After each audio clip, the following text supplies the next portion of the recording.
Collectible Curators. Welcome again, everyone, to the Collectible Curators. We've got a fun little video here again for you guys. We've got some requests from friends and some of our commenters to teach people how to play Dicemasters.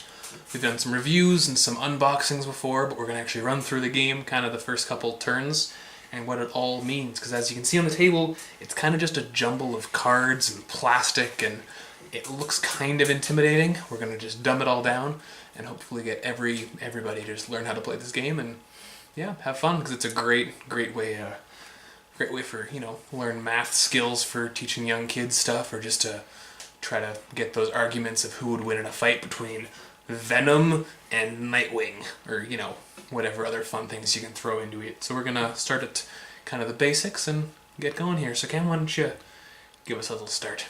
So if you're wanting to get into Dicemasters, one of the best ways to start out is to get yourself a starter pack. Starter packs can be purchased at your local gaming shops, those types of things. You can purchase them online, but they're a great way because of what they offer. Basically everything in one of these boxes, everything that two players would need to start playing Dicemasters with each other. So what the starter pack includes is it includes 16 sidekick dice, these little guys here. It includes 10 action cards, which are these ones on the top here.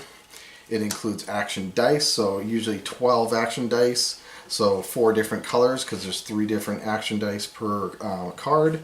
It includes 24 character cards. Now that's not individual characters. There's usually 8 different characters that come in a set. And like I have 8 characters in front of me right now. But it does include, so basically with the 24 characters you have different abilities and stuff like that. That is on their text. And there's different purchase costs, and we'll get into all that stuff after. There's also, so for the 8 characters, there's 16 dice, so there's 2 dice per character that come in your sets. Also included is dice bags. So usually the starter sets come with these little dice bags, which are kind of like a hefty paper kind of that come with them. It's really nice in a lot of the newer sets. They're themed to the set and stuff like that. Nice artwork. Nice artwork and stuff on them. Also, what comes in the starter sets is a rule book, and it's good to read up on these when you get started into it and stuff like that. But myself, I prefer, you can also buy these nice little fancy ones. This one's a kind of world's finest set that came out a little while ago that has both Batman and Superman on it. But basically what you want is a bag that is non-transparent, so you can hide your dice in it while you're playing. Also very important that you can actually fit your hands in there.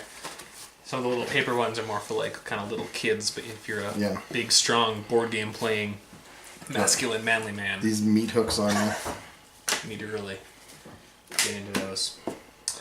So then with the, like Cam said, you get your character cards. So again, there's 8 usually in the 8 different characters in the starter pack, and the booster packs come with more that you can expand your armies. But you pick 8 characters for your team. So on these cards, you can see there's some pictures, some numbers. There's a nice little artwork of your favorite character. I've got my Nightwing here.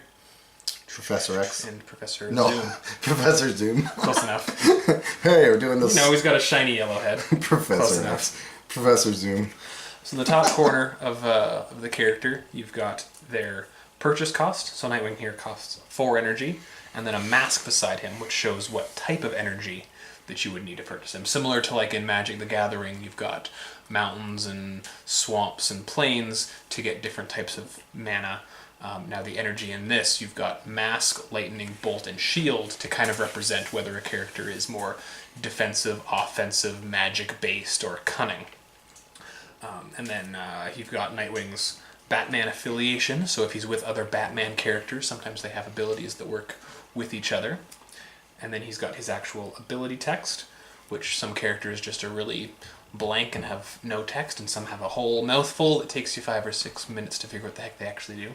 But Nightwing here is pretty basic. Whenever he attacks, I get to deal 1 damage to a target character die for each of my different active mask characters. We'll get into a little more of what that actually means as we're playing, but you can kind of tell maybe that it having more characters with similar energy types can kind of synergize together the same way that having different Batman affiliated or villain affiliated characters might.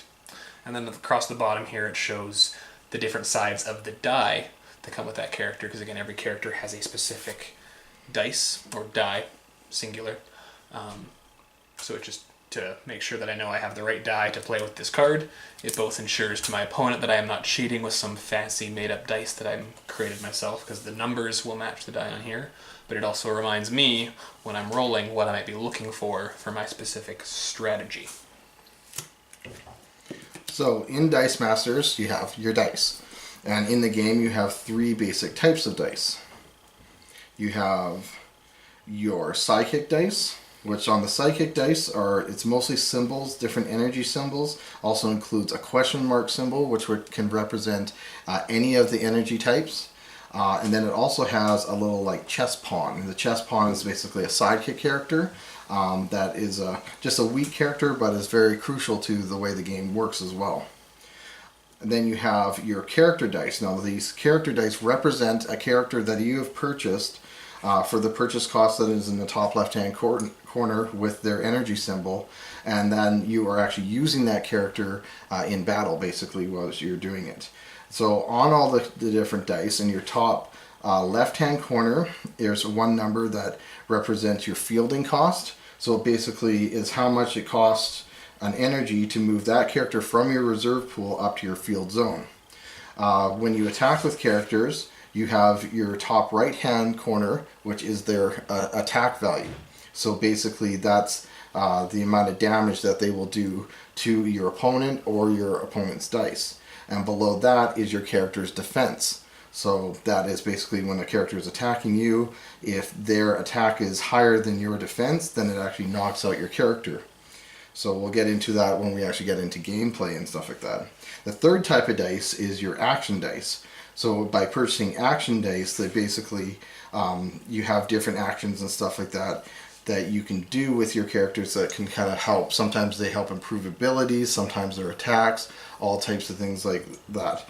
But what's really neat about these is the action dice can be purchased by either character on either side. So if I, on my turn, want to purchase some of Keegan's action dice here, I can do so, or he can vice versa purchase mine. So the goal of Dicemasters is we each have a life total we start with. We start with 20 life, and we're trying to get each other down to 0.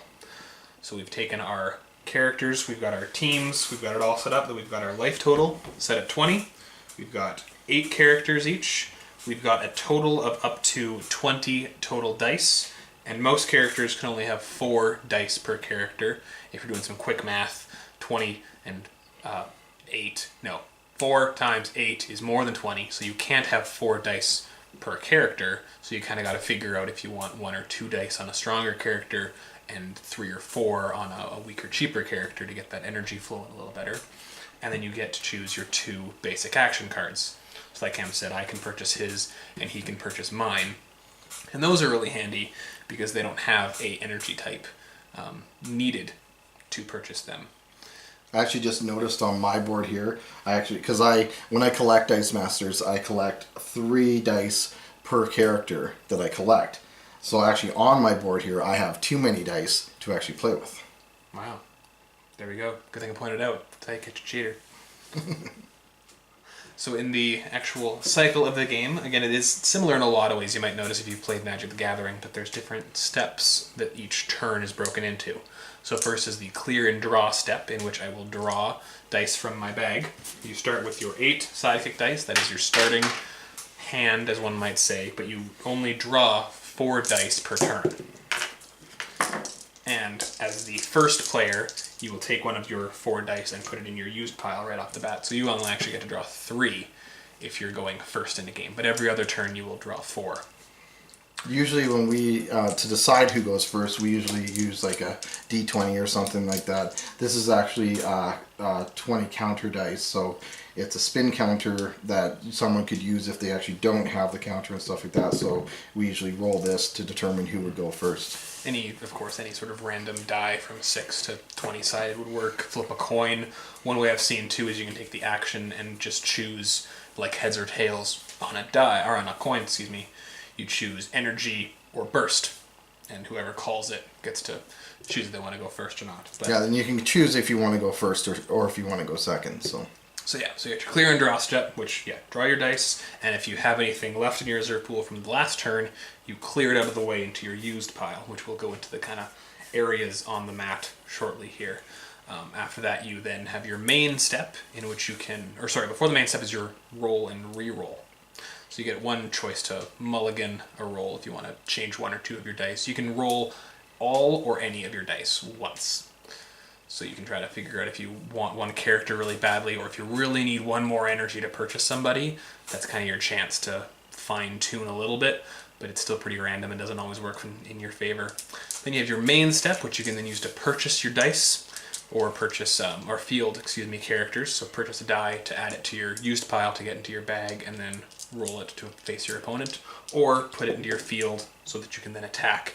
Because after the main step is the attack step, where I can declare if I want to attack, and if I do want to attack, who I'm attacking with. So then once I declare my attackers, my opponent gets to choose if he wants to block, and then who is blocking who. We then calculate damage. Again, if anybody has, if my characters have more attack than his characters have defense, then I am knocking out his character. If he also has more attack than my character's defense, they can actually knock each other out. And if characters have things like Overcrush, any excess damage will then roll over to my opponent. Anything he does not block is taken off his life total as well. And then as they move around the mat, some characters will get knocked out and be re-rolled to the next turn, and some will go to the used pile and be put into a bag when your bag is then emptied. Do you want to talk a little more about the play areas of the actual mat then, Cam? Sure, I will do that. So, upon purchasing new dice, or if they go through an attack, sometimes there's different powers and stuff that make this happen, but typically dice go to the used pile. From the used pile, they go into your bag, and then when you roll dice, they go into the reserve pool. From the reserve pool, when you field different dice, they go into the field zone, and when you attack with different dice, they go into your attack zone. If any characters go through the attack zone and actually hit the opponent, then they go to the used pile. If he blocks one of those and it is KO'd, then it goes to the KO pile. And basically from the KO then goes to the prep area. So prep area dice, if something is here on your next turn, if you do your draw, and say you draw your 4 dice, then you will take any dice that are in your prep area and move them into your roll and re-roll step as well. So then you're actually rolling more dice on those turns, and that gives you good chances to purchase more expensive characters, those types of things. Here's one kind of interesting and confusing mechanic sometimes for some players that have played other games. Again, I'm referring to Magic specifically, because I know usually in Magic you don't want your stuff to die because it goes to the graveyard and is gone for most of the game unless you can bring it back another way. But in Dicemasters, it's actually perfectly fine most of the time for characters to get knocked out, because next turn it's 1 extra die to roll, extra chance for 1 or 2 energy, or for another character completely to come back. So strategically sometimes you want to let your opponent hit you with a strong character, because then it has to go through the cycle of the used pile and then into the bag and then the chance to be drawn before it can actually be back. Where killing him right away means he might be back next turn. So I think that's pretty much the basics now. I think we can just get into a quick game. Let's see if anything else you want to touch into that first, Cam? Nope, we can get started here and see what happens. So we've got our characters all set. We've got our 8 characters. We've got our 20 dice. Now that Cam has adjusted his team to not be cheating on me again. Mm-hmm. Cam has rolled a 2 on the d20, so I'll roll to see if I can't just beat that. And I got a 16. So you can go first or second? I think just for simplicity's sake, I'll go first. So starting off, I like to leave my dice here at the bottom because you only actually have 8 sidekicks, and my opponent knows that. So some people will put all their dice in the bag and actually draw 4. I think it's just a bit of a wasted step because it's, again, only 8 dice. We have the same dice. Cam's are in his used pile. Again, not a big deal. So I draw my 4. One of them goes to my used pile. And I roll my 3. Now it's very careful. It does state in the rule book that you're not supposed to touch your dice after you move them, or after you roll them, excuse me. I'm very careful moving them. He's watched what I've done. Nothing's rolled. If you're playing with an honest friend, there's not usually an issue. If you're playing in a big tournament, it's probably beneficial to just not touch your dice as much as you can, just in case they think you're cheating. But what I've rolled is 2 question marks and a fist, which is actually pretty fantastic because what I want to buy with that is my Catwoman, for she has a purchase cost of 3, and one of those energies has to be a fist to get her. So I will use these 3 energy to show that I've spent them. They go to the used pile, and then the one Catwoman die that I'm purchasing joins them over in the used pile. And then these 4 stay in my dice bag area for my next turn. So now it is Cam's turn, and he can draw and roll his dice. All right. So now being second player, I get to roll 4 dice as I would draw them from my bag. Oh, I've got an interesting one. So I rolled 3 pawns and a question mark. So looking at what I have to purchase, I don't have one thing I can purchase for 4, but the chances of me rolling all those on my second roll all into energies might be difficult. So I'm going to keep one of these guys. I'm going to roll 2. And I rolled 3. I have 3 pawns again. So I have 1 question mark. We have nothing here that we can purchase for 1. So what I'll do is I will field all these because they all have a fielding cost of 0. One thing I want to point out too is globals. Globals are these in kind of a burgundy text that are on your action cards. Sometimes characters have globals. Globals, any character can use globals. So he can use them, I can use them. For example, here, this global on Smash, this basic action card says, pay a fist, target blocked character deals no combat damage with this turn. And then Keegan has one here, pay a lightning. Once during your turn, deal 1 damage to target player if you have no character dice in the field zone. So I can't do either of those. So I just have this extra question mark kind of sitting here. But what I can do for purpose of this is I can attack him. So what I'm going to do, since he is vulnerable right now, is attack with these 2 pawns. And he has nothing in his field zone that he could block these with, so they'll just go through for 2 damage and go to my use pile. Now, after he does declare his attackers, when I have a chance to block, even though I don't have any blockers now, if I had energy, I would also have a chance to use a global ability if I had a way to either heal myself or knock out one of his characters. So like Cam said, global abilities either character or either player, can use, and you can use them anytime. The exact wording is kind of confusing sometimes in the rule book, but essentially anytime that during your main step you can use an action or a global, or when you on your opponent's turn you can use it after they declare their attackers, or on their main step as well. So you can use those kind of reactionary as quick ways to quickly change the course of the events, or to buff a character that hasn't been blocked, or just during your main step to buy more dice or whatever the effect may be. But Cam has now moved his dice to the used pile that have hit me. He's left 1 sidekick in his field zone. He's got 1 question mark left in his reserve pool, which actually stays there until the beginning of his next turn on his clear and draw step, in which he will clear it out of the way and draw more dice if he doesn't use it. But he could use that on my turn, like I was just saying. So I'll draw my 4 dice. And I'm done. Yeah. Always good to make sure your opponent has done their turn before you start rolling your dice, just for manners. But I'm bad at that sometimes.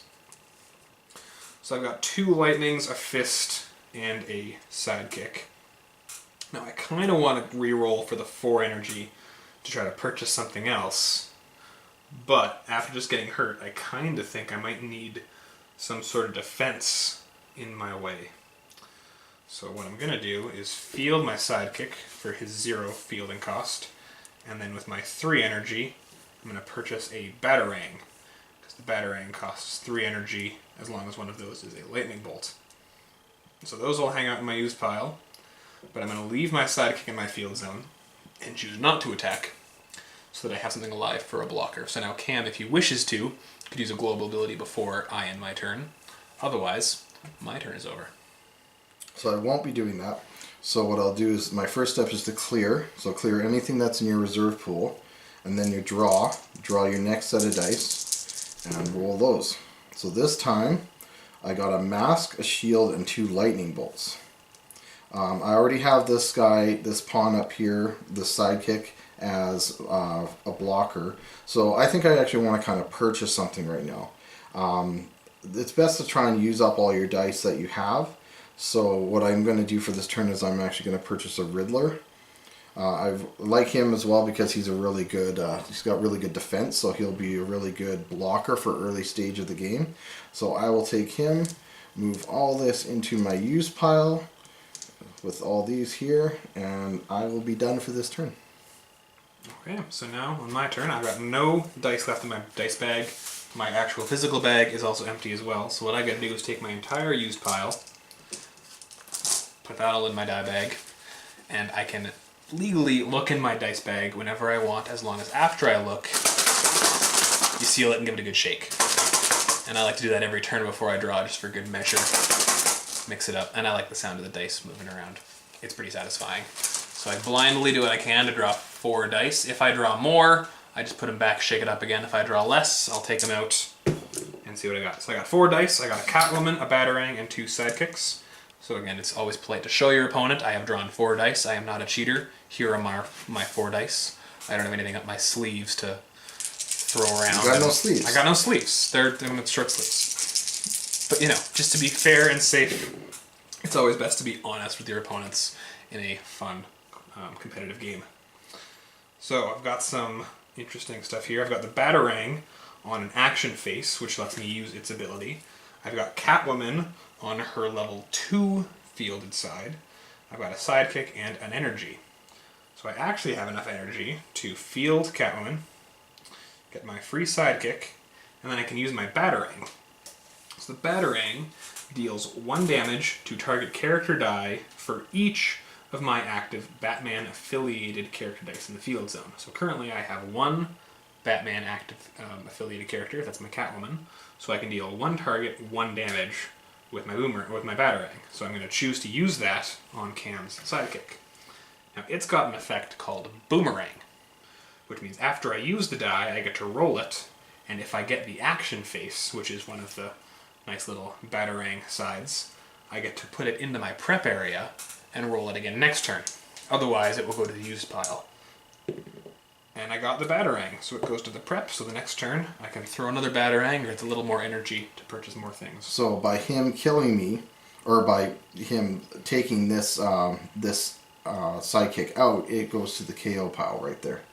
So now he's wide open, and I can throw 2 sidekicks at him and leave Catwoman here to kind of defend me.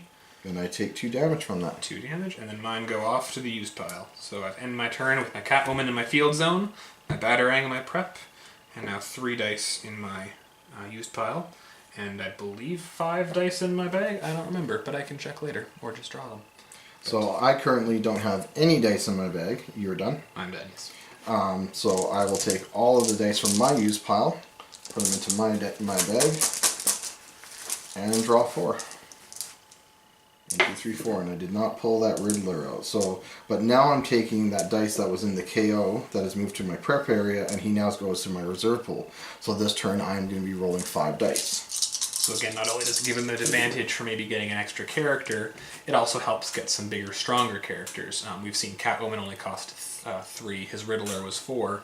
He's also got characters on his team that cost 5 or 6 energy. So now if he re-rolls, he can get something big and really strong against me.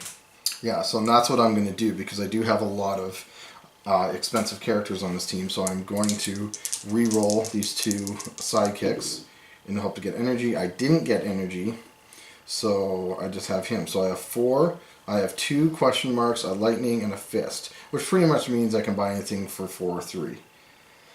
So, what I am going to buy this time, I do want to switch it up from Riddler, so I'm going to buy Killer Frost.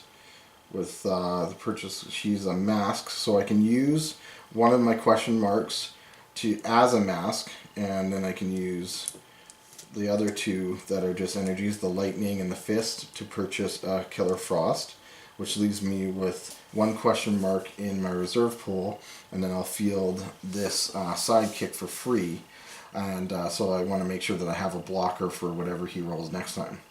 Which I probably should have put both sidekicks, because you got that Batarang now I'm looking at it. But I didn't pay attention to that, so we'll see what happens. So that's all I can do for this turn, so I am done. But Cam's done something pretty smart too with leaving extra question mark in his reserve pool, because that allows him to use most global abilities. Some global abilities cost 2 or 3 energy, but most are 1, and it's usually a specific fist, lightning, shield, or mask. So he does have some options actually, even if I do attack, to potentially save some things. But Catwoman's also got a fun ability that can take some things out of the way, which we might just see this turn. So I've got my 4. I've got 4 sidekicks. I get to re-roll my Batarang as well this turn. Roll my 5 dice, and I've just got a fistful of energy now. Do I need 6? Nobody on my team really costs 6, so I might not even re-roll, because I've got a lightning and 2 question marks from my sidekick dice, and then a sidekick. But my Batarang has rolled on a double lightning.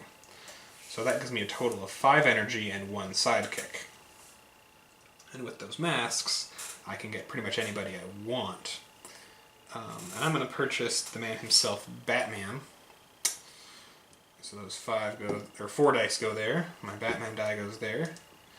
I'll put my sidekick die into the field. Oh, never mind. I forgot how Catwoman worked. I thought she was going to be able to take out the sidekick, but she actually, when she attacks, I get to knock out an opposing character die with purchase cost of 3 or less, and your opponent may pay life to prevent each copy of that effect. But I don't think that counts for side, unless 0 purchase cost, or I don't think so. relative purchase cost. Because it's not purchase Because cost. they don't have a purchase cost. Yeah. You can't purchase a sidekick die. No. Anyway, this isn't a rules or semantics video. This is a tutorial how to play the basic game. So that's an argument for another time. But I'm going to leave my 2 characters in the field zone and pass my turn now. Okay, so I'll clear my reserve pool, reach into my bag. So at this point, I've got 4 dice. So I will roll these. Nice to see that Riddler pop up. So now here is a conundrum. So I have the Riddler, but I roll them on a double lightning bolt. I have a lightning bolt, a mask, and a question mark. Would you say that you're stuck between a conundrum and an enigma? An Edward enigma? Sorry. My games only. So, I think what I'm going to do for the sake of where I'm at is purchase another character, because Keegan I know has a couple extra characters and I only have the 1, so I'm going to sacrifice actually re-rolling him to purchase a character, and I'm going to purchase Professor Zoom, not Professor X. Professor Z. Slightly later in the alphabet. And put all those in my use pile, and I'm going to sit and pass it to Keegan. Alright. So now in my bag, we've got another issue. I only have 1 die. So what happens now is I get to take this die out and leave it safely aside so I know which one it was. Put my used pile into my bag, give it a good satisfying shake, and then draw 3 more dice to give me my total of 4 dice for the turn. So I've gotten 3 sidekick dice and my new Batman die. So I'll give those a roll and see what comes up. And that is a big Batman. So I've got a mask, a fist, and a question mark, and then Batman on his level 2 side. So he's a 2 purchase with 5 attack and 4 defense. So he's kind of just a wall of muscle at the moment. And my best bet to field him would be to leave my question mark and use my mask and my fist to put him in the field zone. I don't think there's any global abilities I want to use at the moment. But because Cam only has 1 sidekick on the field, I'm going to throw Catwoman and my sidekick at him. So what I'm going to do is I'm actually going to block his sidekick so that they're both KO'd and let through Catwoman, because I know that his Catwoman has a KO effect, which wouldn't really matter with this one anyways. But if I just block the Catwoman, it would just go back into the field zone.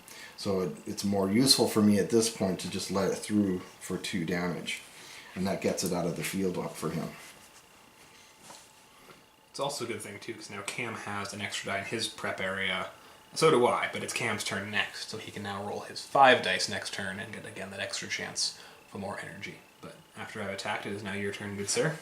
Alright, so I have nothing in my bag, so I will take all my dice, throw them in, give them a good shake, draw 4, 1, 2, 3, 4, and I didn't get any characters. Okay. Well, he's got that Batman, so I don't want to get beat up too bad here. So, what I am going to do for this turn is purchase another character, but I'm going to re-roll one of these just to see what I get. Got a question mark. So, I am going to purchase a Poison Ivy with this mask and these 2 extra energy here for 3. I'm going to field him for nothing, and I'm going to keep this in my reserve pool, and that's the end of my turn. Go ahead. Alright, so my reserve pool gets cleared out of the way. And draw my 4 dice. Yep, I got my 4 sidekicks and my 5th from the prep area.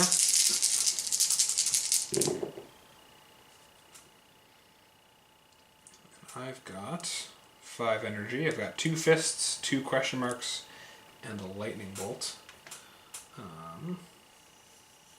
So I might as well just buy another big character. I'm going to get my Terry McGinnis this time, the Batman Beyond. Explain your card. Oh yeah, that's a good card. So sometimes with Terry McGinnis himself here is a promo card. So on the card, something I didn't mention earlier is there's a line here that will either normally be white, green, or yellow, or red to promote their rarity. White being a common, red being super rare, and then green and yellow being uncommon and rare. Blue means it's a promotional card, so this is usually given away at tournaments or on free comic book day or with monthly OP kits. So this Terry McGinnis Batman Beyond was one of those, and sometimes they also come as a blank card that you can get comic book artists or friends that are really good at drawing to doodle or whatever on. So this one here I actually got signatured, autographed one would say, by Will Friedel at the Calgary Comic and Entertainment Expo this past April, because he was the voice of Batman Beyond. And he just wrote, "To Keegan, I am Batman." And then I asked if he'd do a little doodle. He said he was really bad at drawing and wanted to run the card. I begged and pleaded, and he gave me a little Batman cowl ears going there. And of course then his name, so I was pretty pumped about that. Everyone else in line had Boy Meets World DVDs and a couple other Batman Beyond posters and stuff, but he'd never seen Dicemasters before, so I got to show him the card and tell him about the game. That's cool. It was pretty sweet. Had a good time. But yeah, I moved all my dice, used them all, bought my Terry McGinnis, but I'm going to leave my Batman there, because otherwise Cam's just going to take it, and then I will be wide open, and that is not a very strategic place to be, so I'll just pass my turn. So I will clear. I will draw 4 dice. It's also probably a good idea for him too, because he knows I've got some characters coming out. So, what do I got here? I got some goodness going on here. So I rolled Professor Zoom on his level 3. So I'm definitely keeping him there. Luckily I got Killer Frost on her level 2. So Killer Frost on level 2 has a fielding cost of 0, so she can go out. I'll also put the sidekick out at a 0 cost. And with this Professor Zoom here, I can field this guy for 1. So now I actually have a bit of offense going on here. So Killer Frost's ability here is when Killer Frost is KO'd by a non-villain character die, add a non-villain character die to its owner's bag. Which really won't do much against what he's doing right now. But while Professor Zoom is attacking, your non-sidekick character dice are unblockable, and your opponent may pay 1 to ignore this effect until the end of turn. He doesn't have any sidekicks in there right now, so... Or, sorry, he doesn't have anything in his reserve pool, so he doesn't have any energy sitting back in his reserve pool. So I could actually attack and with these two characters right now, and he can't block them. And that's what I'm going to do. I'm going to attack with these two characters. He is unable to block them. He takes 7 damage. And I still got these two guys sitting here as my blockers if needed. And I'm done. That's good. So nicely, those two villains are nicely away in the used pile for a little bit, so I don't have to deal with that for a bit. I've got 1 die in the bag. My batarang sits there out of the way. Fill my bag again. And draw 3 more dice. So I got 2 sidekicks, Catwoman, and a batarang. Hopefully I can get something to help clear Cam's side of the board again. I got Catwoman on her level 2. I got a shield, a sidekick, and then a double lightning on the batarang. But I want to re-roll the batarang to see if I can get one of those sidekicks out of the way. But I think I'll leave the shield so I can feel Catwoman, and I'll leave the sidekick as well. One thing to point out too is you can't purchase anything if you want to until after you've re-rolled, if you want to re-roll. So all these dice have to stay in the reserve pool. I can kind of plan what I want to do, but if one of them leaves the reserve pool area, I have technically forfeited my ability to re-roll. Yeah. So I've got them there, so I kind of have an idea what I want to do. I'm going to re-roll my 1 die, and I got it on the batarang. It's a 50-50 chance. It was pretty likely. So I can now use my shield to field Catwoman, field my sidekick for free, and I will use my batarang to knock out one of the sidekicks. Doesn't matter which one, because they're the same. And then I get to use its boomerang effect. And I got it again, so it goes off to the prep area. One thing just to note, it doesn't really make a big difference now, but because I technically have Catwoman and Batman in the field, Batarang is dealing 2 damage to a character die. So even though the sidekick only has 1 health, I dealt 2 damage to it. So if he had something else bigger in the field, I could have knocked it out instead. But 2 damage, 1 sidekick, killed it. So now he's got 1 thing in the field to block. So if I block or if I attack, he will probably block the bigger thing unless he just wants to get Batman out of the way, which isn't a bad idea. But I think I'm going to do is throw Batman and a sidekick at him and leave Catwoman in my field zone. Alright, so what I'm going to do is I'm going to be a little bit more conservative here, and I will block the Batman, knocking out the sidekick. So I take the damage from this, which is 1, and by blocking him, he just moves back into the field zone. So Batman has technically taken 1 damage now, so out of his total 4 defense, until the end of my turn, he's only got 3. So if Cam had some globals to deal 3 damage to a character, he could use that before I end my turn and finish Batman off. But he's got no energy in reserve pool, so as soon as I say my turn is over, Batman goes back to his 4 defense until he takes damage again next time. So I'm good with my turn, or my turn is over, as I said. Okay, and on my turn, I only have 2 dice in my dice bag, so I need to take all of these from my used pile and draw 2 more. Okay, and now I take these 2 from my prep area, so I'm rolling 6 dice this turn. Something again to strategically be aware of is when you do kill off a bunch of your opponent's dice, again, that means they've got more stuff to come at me with, so Cam has 6 dice this turn to play with, which could either buy something massive or turn into 6 sidekicks and just be a lot of little annoying pain. So one of the problems I have here is I need 1 energy to field Riddler. So the problem is I can't purchase any of my 5 purchase, so I'm going to re-roll 1 with the hope that I get a sidekick, which I didn't get. So I will use 1 of these to put him up there, and now I have 4 here. I'm going to purchase with this lightning bolt here, I'm going to purchase this Huntress right there, and keep the question mark in my reserve pool. It's not worth it for me to attack right now, so I'm probably just going to leave Riddler there. As I mentioned before, he's a good blocker because he has high defense. So I'll leave him in there, and it's Keegan's turn. Alright.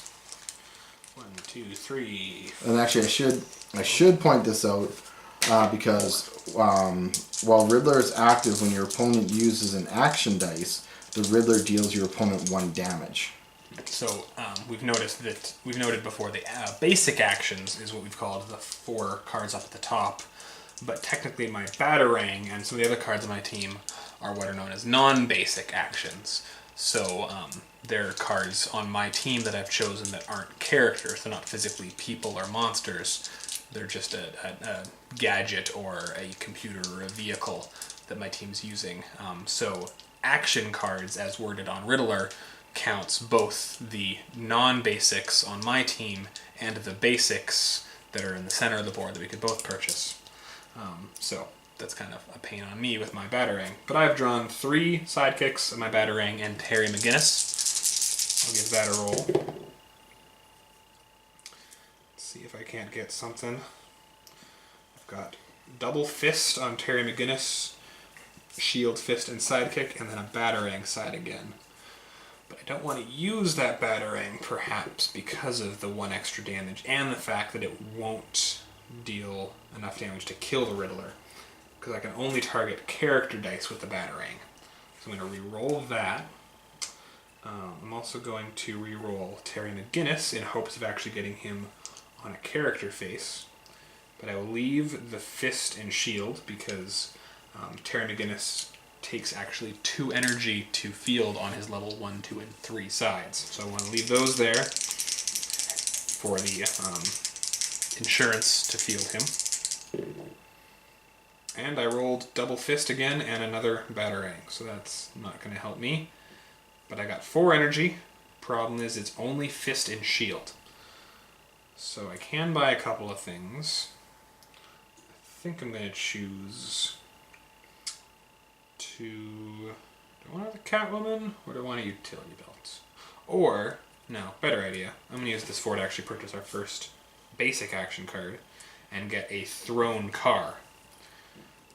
So these dice, these cards don't have a specific energy to them, so we've got these cards to signify what color each card is referring to. So the gray card here is there to remind us that the gray dice are all the thrown card dice. And again, the purple card says the purple dice are all for smash. So if we buy all the dice, we know what abilities we're rolling. I've got my sidekick. I've got my Batarang. But again, I can only deal 2 damage. It's not enough to kill Riddler. So unfortunately, I think I could still hit him for 2, but I will take 1 damage myself, and then I have a chance to roll it next turn. Or I could choose to pass it and have it go to the used pile, which is unfortunate, but I think the better option with how low my life already is. So I'll just choose to keep it in my reserve pool for now. But what I will do, Catwoman's ability doesn't affect Riddler. Batman doesn't have an effective ability, but Batman's big, but not big enough to knock out Riddler.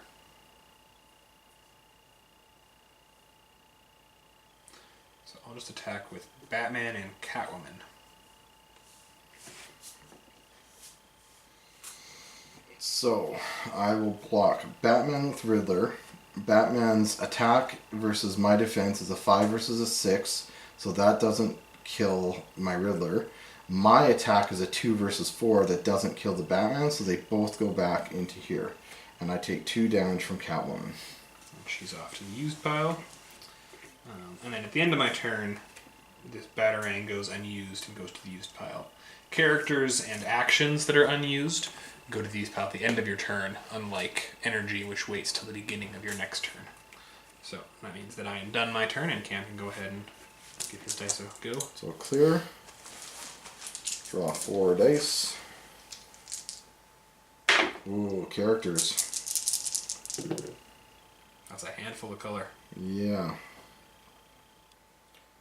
So, this is difficult because I really like that Professor Zoom. Killer Frost is good, and Poison Ivy is good. They're all good characters. Now, if I roll, I need energy to roll Professor Zoom. I think I'm going to re-roll Zoom and Killer Frost, and hopefully get Killer Frost on a 0 purchase cost, and then I can field Zoom at 1. I did get Killer Frost on a 0 purchase cost, but I only rolled 1 fist on Zoom, so I can field Ivy and Killer Frost for free, and that leaves me with 2. So with the 2 purchase, I am going to purchase Upgrade Smoke Screen. Target character die you control gets +1 attack if it is at level 1. Mask character die, it can't be blocked this turn, so that might come in handy later. So this turn right here, I have these 2. I'm going to attack with Poison Ivy. So Poison Ivy, her ability is when a character die is damaged by her, at the end of the attack step, they get knocked out. So even if I kill Poison Ivy, her just dealing 1 damage to a character knocks out my character. So I could block her with Batman, but then she's going to take out the Batman with her. So they would kill each other. Or I could block her with a sidekick, which leaves her in the field and gives me a sidekick. But the nice thing with getting Batman killed is actually that I can re-roll him again next turn after he's in the prep area, and getting me a chance to make him stronger. But I'm actually just going to block with a sidekick, get my sidekick killed, and avoid taking the damage. Anyway guys, that's the first couple turns there. Hopefully you've kind of seen how the game goes. We're going to finish off our game here and see who wins. We'll let you guys know down in the comments the results of the game. Hope you guys learned a lot, and we'll have another video coming out soon kind of going on how to make an actual team and how to find things that synergize well, and some strategies going there forth. But yeah, thanks a lot for watching. If you liked us, feel free to give us a subscribe and a like down below there. Check out our other unboxing and review videos, and we'll hope to see you guys next time. Peace out. Thanks, guys.